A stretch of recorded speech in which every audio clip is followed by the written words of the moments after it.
একটি blog share করতে। তো আমরা সেদিন গিয়েছিলাম গ্যাংটকে, তো ভাবলাম কেননা তোমাদের সাথে ছোট্ট একটি ব্লগ শেয়ার করা যাক, নিয়ে প্রচুর গল্প করা যাবে সেখানে।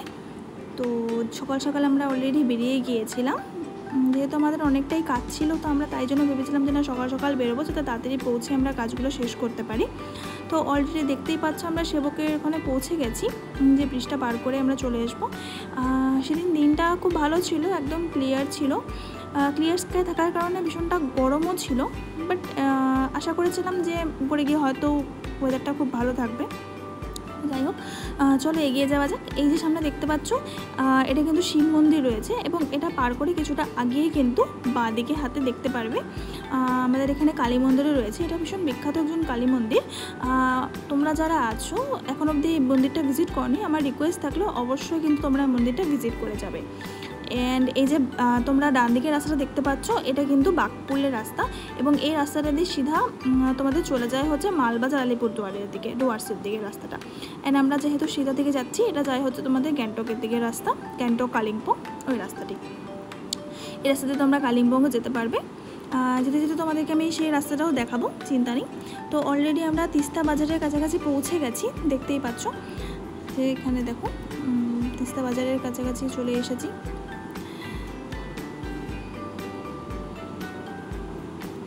অ্যাকচুয়ালি গিয়েছিলাম একটা কাজে আমরা, তো ভাবলাম যে যাচ্ছি যখন একটু ঘুরেও না হয় নেওয়াই যাক, সুযোগ কেন ছাড়া যাবে। এই যে দেখতে পাচ্ছ, যে সামনে দেখতে পাচ্ছ, ওটা কিন্তু তিস্তা বাজারের এরিয়া। তো আমরা ওখান থেকে তারপরে আবার রওনা দিয়ে দিলাম। এই যে সামনে গাড়িটা দেখতে পাচ্ছ, সাদা গাড়িটা গেলো ডান দিকের রাস্তাটা, এটাই কিন্তু কালিম্পং যাওয়ার রাস্তা। আর বাঁদিকে এই রাস্তাটা দিয়ে হচ্ছে তোমাদের সিধা চলে যাবে গ্যাংটক। তো চলো আমরা এগিয়ে যাই। যেতে যেতে অনেকটাই টায়ার্ড হয়ে গেছিলাম, তো ভাবলাম যে একটুখানি আমরা রেস্ট নিয়ে নিই। তো ওখানে ফ্রেশ ফ্রুট দেখতে পারে আমরা ফ্রুট খেয়েছিলাম, অনেকটাই টায়ার্ড হয়ে গেছিলাম, তো ওই জন্য আমরা ফ্রুট খেয়ে আবার রওনা দিয়ে দিয়েছি। ফ্রুটটা কিন্তু ভীষণ ভালো ছিল এবং রিজনেবল প্রাইসও ছিল, 30 কি 40 রুপিস প্লেট নিয়েছিল। তোমরা অবশ্যই ট্রাই করো ওখানে। অ্যান্ড তারপরে আমরা এগিয়ে যাচ্ছি। এই যে ব্রিজটা দেখতে পাচ্ছ, এটা কিন্তু নতুন হয়েছে। আগে ডান দিক দিয়ে রাস্তা ছিল, সেখান দিয়ে ঘুরে যেতে হতো। এখন এই ব্রিজটা হওয়ার জন্য কিন্তু ভীষণ সুবিধা হয়েছে, এখন যাতায়াতে অনেক সহজ হয়ে গেছে। তো এই যে দেখতে পাচ্ছি আমরা অলরেডি সিকিমে ঢুকে গেছি। এতক্ষণ কিন্তু আমরা ওয়েস্ট বেঙ্গলে ছিলাম, এখন হচ্ছে আমরা অলরেডি সিকিম বর্ডারে ঢুকে গেছি। তো আমরা এই যে রানীপুলে পৌঁছে ভাবলাম যে একটুখানি লাঞ্চ করে নিই।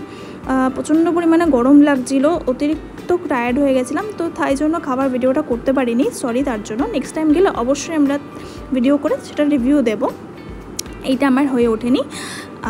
অ্যান্ড তারপরে আমরা খাওয়া দাওয়া শেষে আবার গ্যাংটকের উদ্দেশ্যে রওনা দিয়ে দিয়েছি। আমরা অ্যাকচুয়ালি গ্যাংটকে যাচ্ছি না, আমরা যাচ্ছিলাম হচ্ছে গ্যাংটকের থেকে একটু নিচে জায়গাটাতে। একজন আমাদের ওখানে ফ্রেন্ডের বাড়ি আছে। এই যে ডান দিকে রাস্তাটা দেখতে পাচ্ছ, এটাতে গ্যাংটক যায়, গ্যাংটক এমজি মার্কেট রেডিয়েট চলে যাবে। তো আমরা বাদিকের রাস্তাটা দিয়ে ফ্রেন্ডের বাড়িতে উঠেছিলাম, ওখানে গিয়ে আমরা থেকেছিলাম। অ্যাকচুয়ালি যেহেতু আমাদের কাজ ছিল, তো আমরা এখানে গাড়ি পার্ক করে আমরা ওদের বাড়িতে চলে গিয়ে রেস্ট নিয়ে নিয়েছিলাম। অ্যান্ড সন্ধ্যাবেলা আমরা ভাবছিলাম যে কী করবো, যেহেতু যেতে যেতে অনেকটাই লেট হয়ে গেছিলাম, তাড়াতাড়ি বেরিয়েছিলাম, ভেবেছিলাম হয়তো তাড়াতাড়ি পৌঁছে যাব, বাট রাস্তাতে এত জাম ছিল অ্যান্ড এতটা পরিমাণ আমরা টায়ার্ড হয়ে এতবার দাঁড়িয়েছি রাস্তাতে, যার জন্য আমাদের এতটা লেট হয়ে গেছে পৌঁছতে।